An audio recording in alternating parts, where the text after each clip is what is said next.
Okay, the properties of Z trans in the again in this also we learn almost similar properties what we learned in the DTFT and FT Fourier transform. Here also the almost the same properties. We will just go through those. The first one is of linearity, time shifting, scaling in Z domain, time reverse. Ma'am, screen is not shared, ma'am. ಹೌದಾ check ಮಾಡ್ತೀನಿ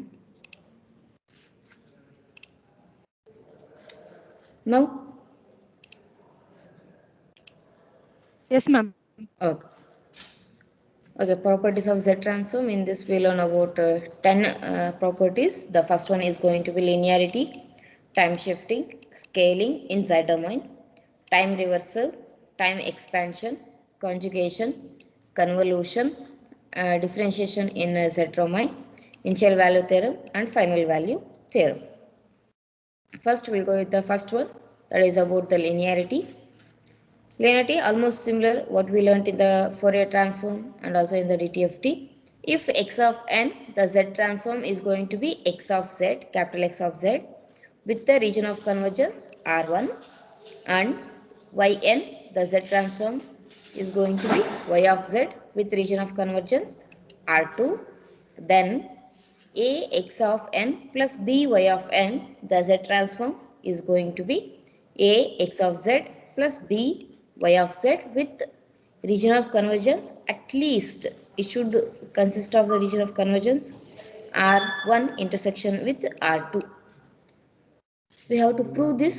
So proof is going to be z transform of x of n is equals to x of z, that is equals to basic equation we will be writing of that summation n varying from minus infinity to plus infinity x of n z raised to minus n. Then z transform of instead of x of n we will put the equation as a x n x of n plus b y of n, that is going to be equal to summation n varying from minus infinity to plus infinity. Substitute for x of n now, a x of n plus b y of n z raised to minus 1. Then what you have to do? You have to multiply for z raised to minus 1 for both. Then take the summation for the both the terms. So you will be getting as summation n varying from minus infinity to plus infinity a x of n z raised to minus n plus summation n varying from minus infinity to plus infinity b y of n z raised to minus n. You will be getting off.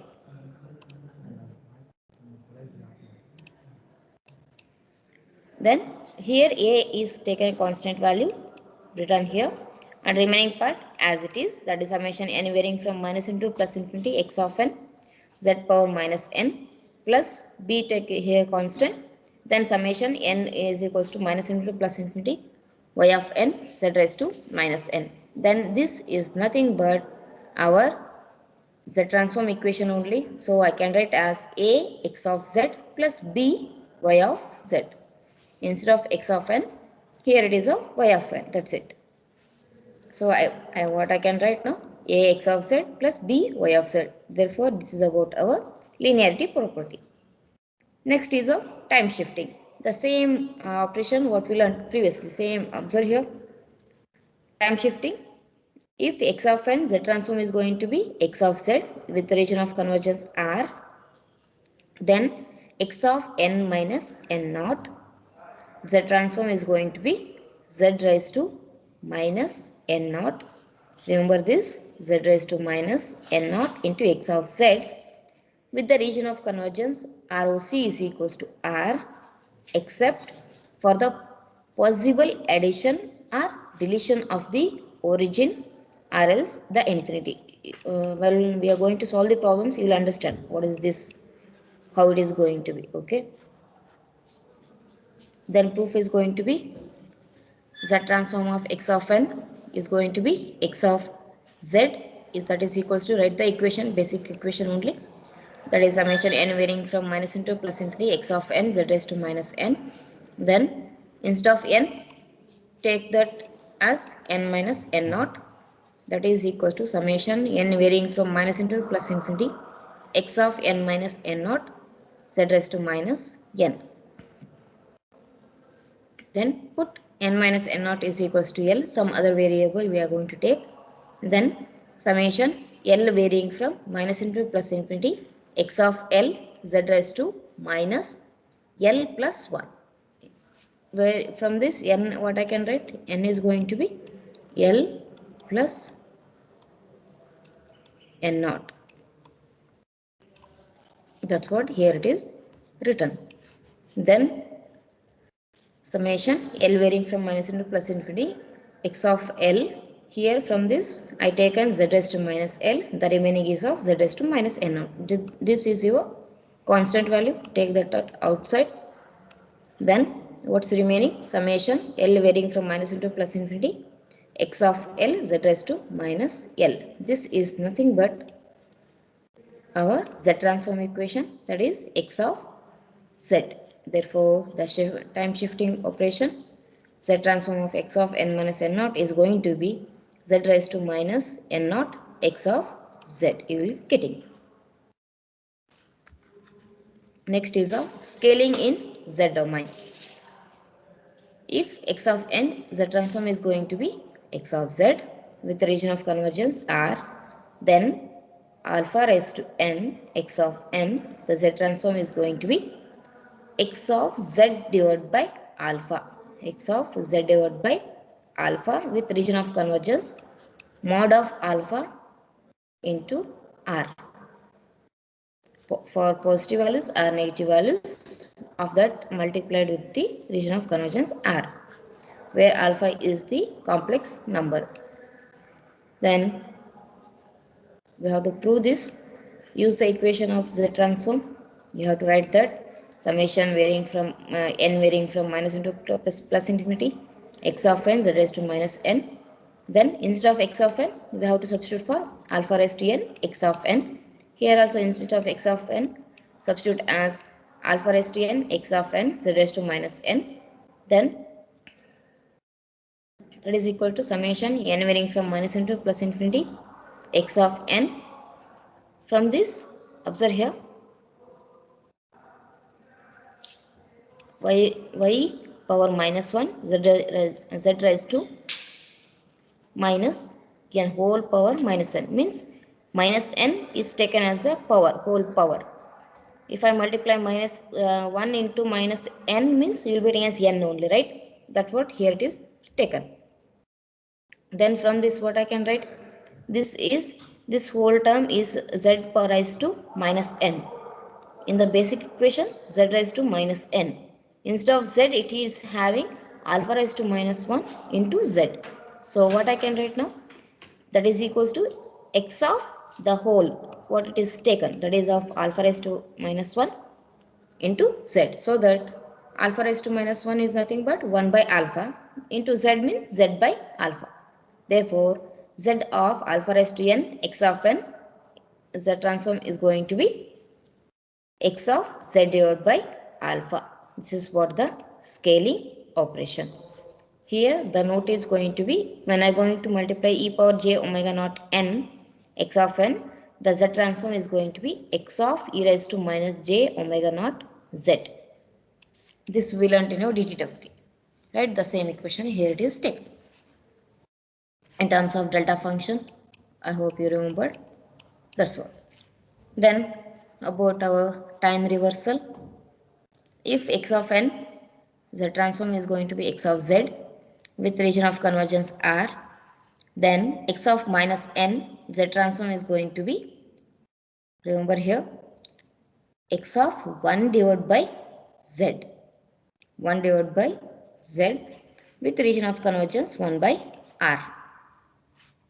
Proof, z transform of x of n is going to be x of z, that is equals to summation n varying from minus into plus infinity x of n z raised to minus n.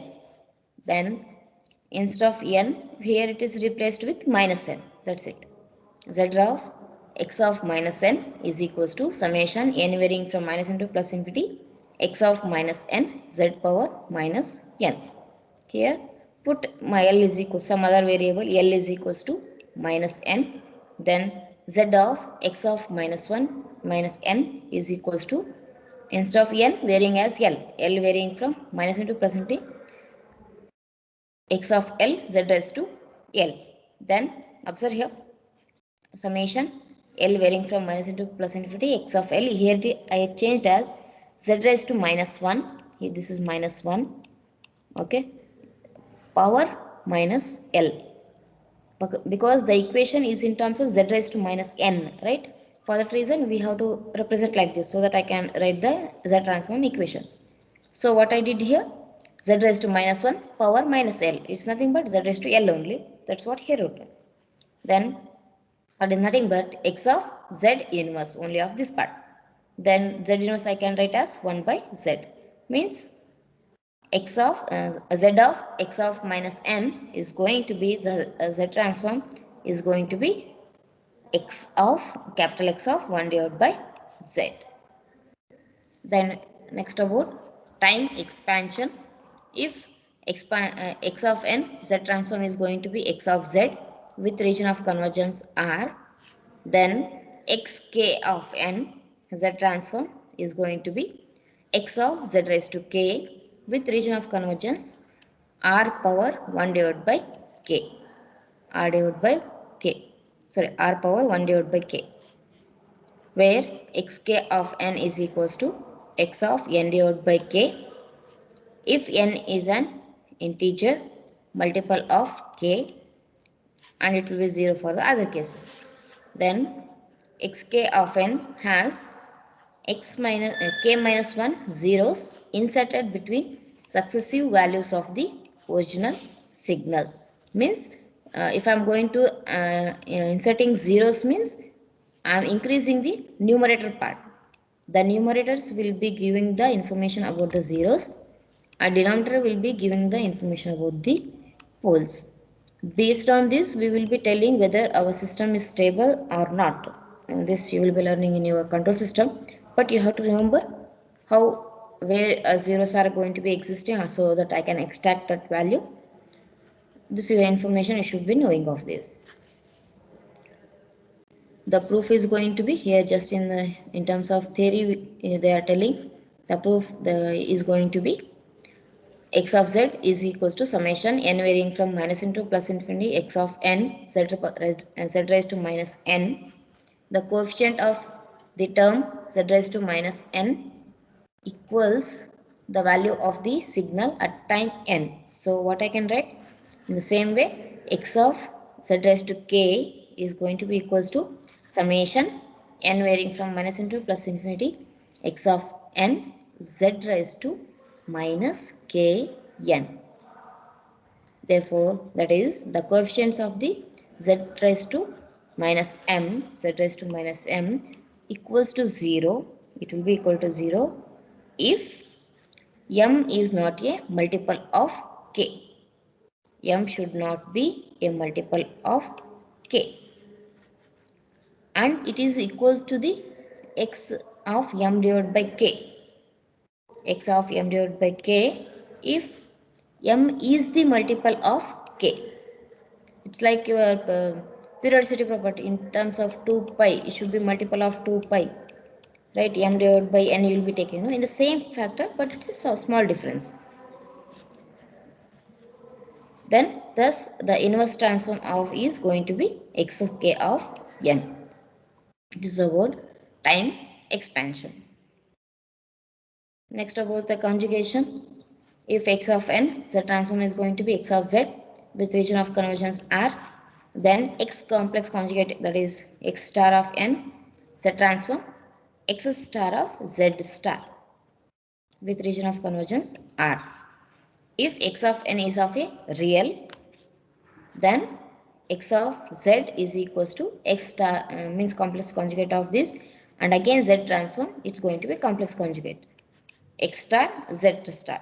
Thus if x of z has the poles as zeros at z is equals to z naught, it must have the pole or 0 at complex conjugate point at point, that is z is equals to z naught star. Means at z is equals to z naught, how many poles and zeros are there that should exist for the complex conjugate values also. Okay, this is about the information, that is complex conjugation. Then convolution is very important. Okay, if x of n, z transform is going to be x of z with region of convergence R1, the and y of n, z transform is going to be y of z with region of convergence that is equals to R2. Then x of n convolution with y of n, the z transform is going to be x of z into y of z. That is very important. With region of convergence at least R1 intersection with R2. How to prove this? We know that x of n, a convolution with y of n, in the basic equation for the discrete values, it's going to be summation k varying from minus into plus infinity x of k y of n minus k. Then x of z is equals to z transform of x of n convolution with y of n. Now I am going to use the z transform equation now. That is summation n varying from, just don't confuse here which variable I am going to using. This k varying in terms of a convolution equation, this n varying for the z transform equation. N varying from minus infinity to plus infinity, then summation substituting the value here, k varying from minus infinity to plus infinity x of k y of n minus k z raised to minus n. Then interchanging the order of summation, that is equals to summation k varying from minus into plus infinity x of k into summation n varying from minus into plus infinity y of n minus k z raised to minus n.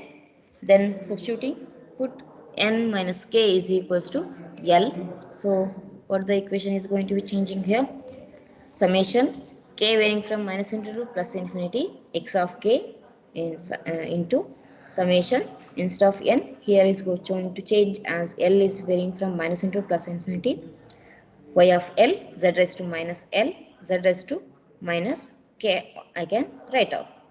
Then from this I am shifting this z raised to minus k this side, so I can write as summation that is equal to summation k varying from minus into plus infinity x of k z raised to minus k into summation l varying from minus into plus infinity y of l z raised to minus l. This is nothing but z transform of x of z, x of n, or as x of k, then z transform of y of l, that is nothing but x of z into y of z. This is about the convolution. This is very important, almost asked in the exam. Then about the differentiation in the z domain, if x of n, z transform is going to be x of z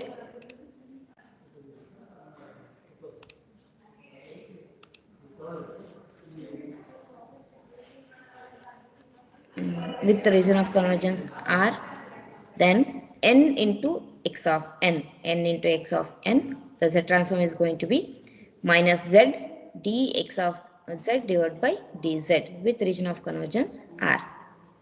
Proof: z of x of n is equals to, you know that, that is you will be getting at x of z, the equation is going to be summation varying n varying from minus into plus infinity x of n z raised to minus n, differentiating both the side with respect to the z. If I do that, what I will be getting? Dx of z divided by dz is equal to summation n varying from minus infinity to plus infinity x of n, observe here, x of n differentiated, you have to do the differentiation here, minus n for this differentiation, right, for that reason minus n z raised to minus n minus 1 you will get differentiation of z raised to minus n, you will be getting this. Then from this I will be taking minus and z raised to minus 1 outside. The remaining part is going to be summation when n varying from minus into plus infinity n into this n into x of n into z raised to minus n. Then this is nothing but minus z inverse z of z transform of instead of x of n, here it is of n into x of n. Okay, therefore what I can write, z transform of n into x of n is going to be minus z, this z inverse I can write as 1 divided by z, right, minus that 1 by z is taken this side, minus z dx of z divided by dz. This is about the differentiation. Next, about the initial value theorem.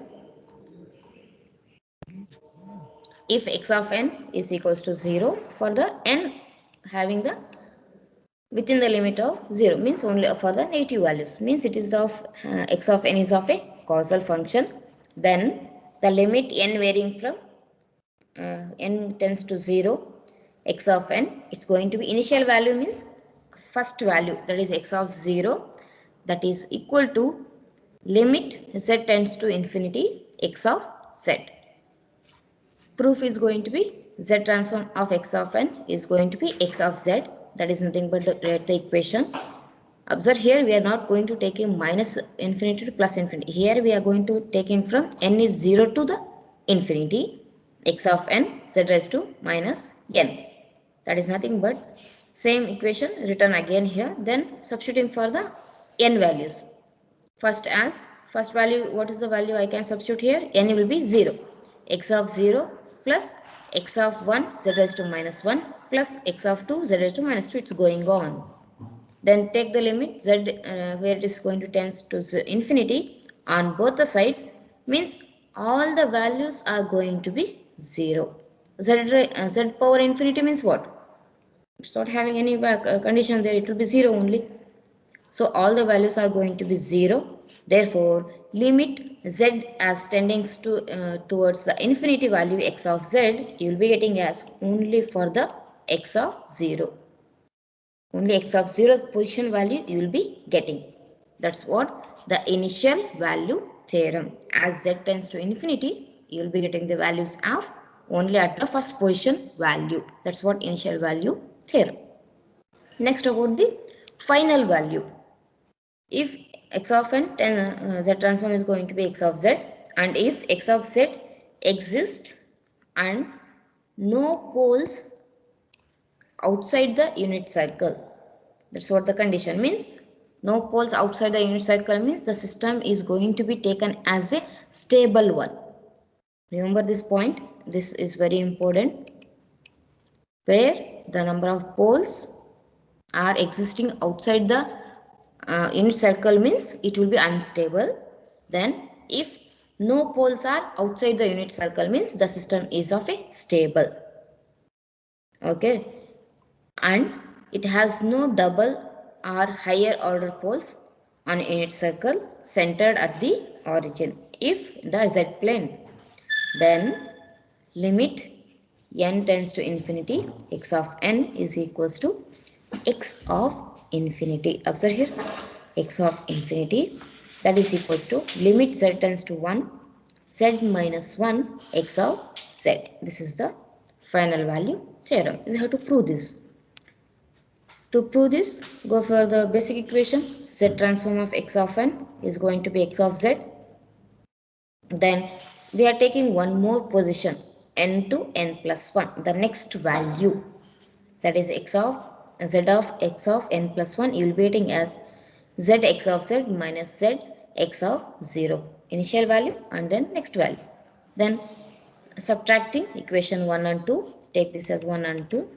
If I subtract this, then I will be taking as z transform of x of n plus 1 minus z transform of x of n, you will be getting as z x of z minus z x of 0 minus x of z. Then applying the formula here for the z transform, summation n varying from 0 to infinity x of n plus 1 z raised to minus n minus summation n varying from 0 to infinity x of n z raised to minus n, that is equals to z minus 1 from these two, z minus 1 x of z minus z x naught. Then about taking limit as z tends to 1 on both sides. I'll be writing as limit z tends to 1, z minus 1 x of z minus z x of 0. First I wrote this here, then I wrote about the next part. That is limit z varying from tends to 1 summation n varying from 0 to infinity x of n plus 1 minus x of n into z raised to minus 1 combined here, and I wrote that. Therefore, limit n tends towards the infinity x of n is nothing but x of infinity, the final value you will be getting as n tends to infinity and z should tends towards the 1.